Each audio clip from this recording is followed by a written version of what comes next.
Oke teman-teman, kali ini saya punya TV bermasalah. TV ini adalah mereknya Koka dengan ukuran 39 in. Ini TV adalah milik tetangga saya, tetangga jauh lah. Nah, kita lihat dulu kerusakannya apa. Oke, lampu sudah menyala, lampu indikator.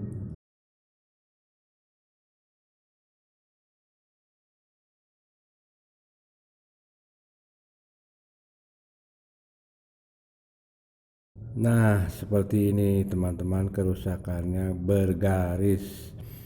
Garisnya campur ya, garis vertikal dan horizontal, ke pinggir dan ke atas. Nah, saya mau cerita dulu sedikit teman-teman ya. TV ini katanya ini adalah seperti saya bilang tadi milik tetangga saya, milik seorang ibu. Katanya TV ini sudah diperbaiki oleh tetangganya. Namun bukannya baik, malahan tambah parah. Kata ibu tersebut, kerusakannya sebelumnya tidak seperti ini, hanya garis vertikal saja yang bergerak, kata ibu itu. Namun setelah diperbaiki oleh tetangganya ternyata seperti ini. Nah, sialnya ibu itu telah membayar sebanyak 250.000. Oke teman-teman, kita cek-cek saja dulu, lihat apa kerusakannya. Nah, inilah teman-teman dalamannya mesin TV Koka itu. Ini adalah mainboardnya seperti ini.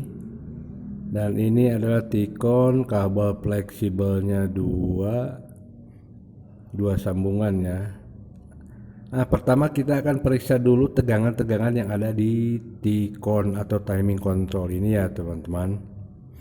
Kita periksa dulu apakah tegangannya normal, ngedrop, berkurang, atau bahkan sama sekali tak ada. Kita akan periksa dulu tegangan-tegangan yang diperlukan untuk menghidupkan atau menampilkan gambar. Jadi di sini masalahnya. Jika gambar bergaris atau gangguan pada display layar. Oke, pertama kita akan cek dulu tegangan yang masuk dari mainboard. Nah, tegangan itu harus ada ya teman-teman, sebesar 12 volt. Kita set tester digital pada angka 100 atau 200 ya, 200 saja agar jelas terlihatnya. Oke, pertama kita akan periksa tegangan 12 volt ini harus ada, karena ini adalah tegangan yang memasok ke semua tegangan yang ada di Tikon ini. Ini ada main voltage atau tegangan utama sebanyak sebesar 12 volt. Oke, kita nyalakan dulu. Nah, lampu hijau sudah terlihat. Kita ukur tegangan utama yaitu sebesar 12 volt dari mainboard. Nah, di mana mengukurnya? Buat teman-teman yang masih awam atau masih pemula, kita ukur tegangan 12 volt ini pada fuse. Nah, hitam ke ground atau ke body sentuhkan, dan jarum merah ke setelah fuse. Jadi setelah fuse dan sesudah fuse ya teman-teman. Nah, ini sesudah fuse 11,9 terlihat. Anggap saja 12 volt karena itu batas toleransi. Sekarang sebelum fuse atau sesudah ini 12 ya, 11 juga sama ya, jadi normal ya teman-teman. Tegangan utama berarti ada, checklist 1 berarti tegangan masuk. Berikutnya lagi adalah mengukur tegangan yang namanya PGH ya. Jadi di panel itu ada yang namanya tegangan PGH, atau di panel lain namanya V-on. Tegangan ini harus ada sebesar 25 sampai 32 tergantung besarnya layar ya teman-teman. Kita ukur tegangan PGH apakah ada di sini.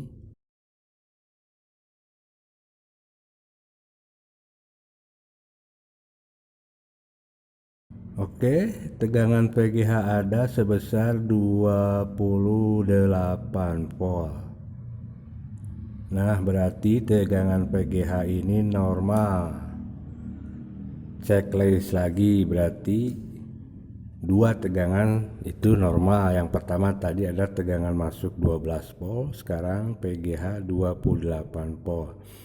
Berikutnya adalah memeriksa tegangan yang namanya PGL.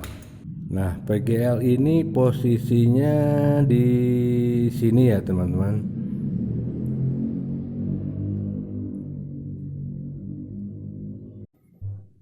Nah, tegangan PGL ini harus minus ya teman-teman. Nah, terukur di sini minus 6 volt. Jadi tegangan PGL ini antara minus 5 volt sampai minus 5 volt sampai 10. Biasanya seperti itu. Tegangan PGL pun normal ya. Oke. Jadi ketika diukur harus ada minus nilainya. Entah minus 6, minus 7, 8, 9 sampai ke atas lah. Yang jelas tegangan minus harus ada. Berikutnya lagi adalah mengukur tegangan yang namanya HPDD ya teman-teman. HPDD ini harus ada sebesar 15 sampai 18. Tegangan ini harus ada ya. Jika tak ada tulisan HPDD-nya, teman-teman bisa mengukur dari kapasitor.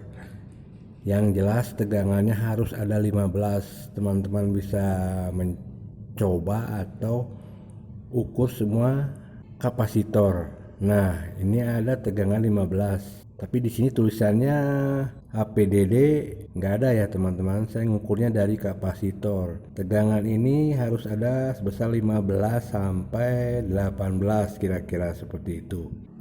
Selanjutnya kita akan mengukur tegangan sebesar 3,3 volt.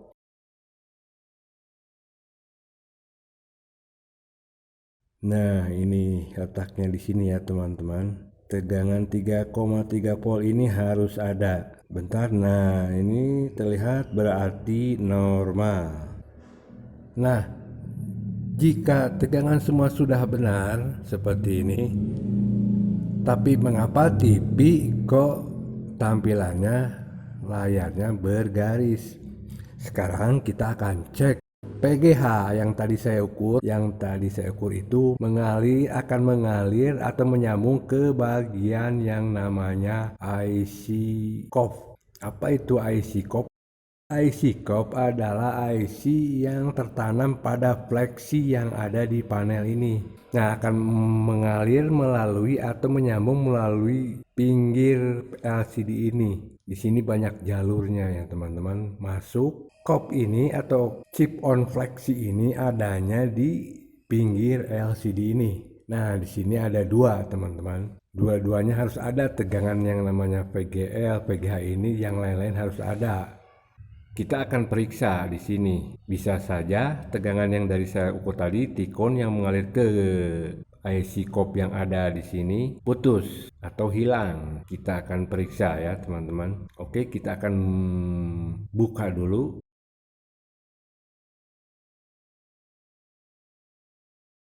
Nah, ini teman-teman. Ternyata setelah saya periksa dan setelah saya buka, keadaan IC COP ini sudah acak adut ya teman-teman. Sudah ada orang yang mengoprek-ngopreknya. Bahkan jika teman lihat di foto atau video ini, mudah-mudahan jelas, terlihat ada yang bolong dan bekas-bekas solderannya teman-teman. Ya, seperti terlihat seperti ini. Dan yang paling mengejutkan, ternyata glass atau LCD, kaca LCD-nya di bagian sudut itu pecah. Ini teman-teman, saya perlihatkan ya. Ini bukan hasil karya saya ya, ini saya pertama dibuka pun sudah seperti ini. Saya pun terkejut, kok seperti ini, pecah sontak. Nah, ini adalah jalur ya teman-teman. Jalur yang tadi saya ukur tegangan itu mengalirnya ke sini, lalu ke atas ke IC cop itu. Nah, di sini tuh banyak jalur. Jika ini retak atau pecah, wassalam, ya sudah, lempar aja itu LCD-nya, TV-nya, beli yang baru. Jika pun diganti harus beli panel atau layar baru.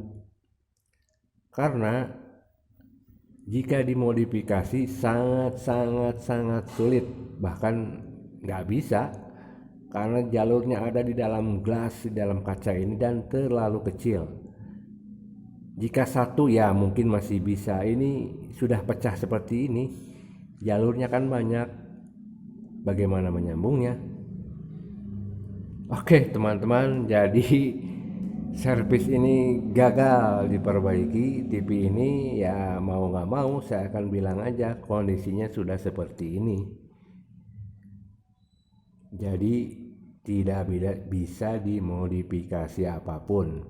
Artinya ini harus dibuang.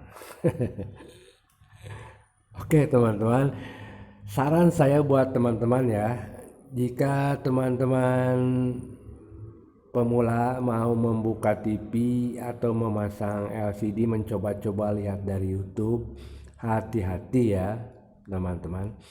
Karena di YouTube itu kelihatannya seperti gampang, seperti benar, padahal belum tentu semuanya seperti itu, seperti yang kita pikirkan. LCD atau kaca atau apapun namanya yang ada di TV ini sangat rawan sekali ya teman-teman. Jadi kalau mau bongkar, coba-coba bongkar, membuka LCD, melihat kerusakannya, hati-hati ya, baik dalam membongkar atau memasang. Karena kalau tidak hati-hati ya seperti ini, kita tidak pernah tahu, kesentuh atau kesenggol sedikit saja parah akibatnya kalau LCD ini yang jadi korbannya, dan nggak bisa di apa-apa lagi ya. Saran dari saya, kalau mau coba-coba, tapi lebih baik serahkan saja pada orang yang sudah pengalaman. Oke teman-teman, itulah hasil lemparan servis dari orang lain. Seperti ini hasilnya, saya dapat yang seperti ini. Ya nggak apa-apa lah, ini sebagai masukan dan sebagai pengalaman teman-teman juga, buat pengalaman semua saja. Hati-hati kalau belum paham atau belum tahu caranya, jadi tidak seperti yang di video ini yang saya hadapi ini ya teman-teman. Jadi nggak jadi deh dapat makan siangnya. Ya nggak apa-apa lah, tapi saya akan jadikan konten juga ini sebagai masukan saja gitu. Oke teman-teman, terima kasih sudah menonton. Sampai jumpa, sampai ketemu lagi. Oke, ciao.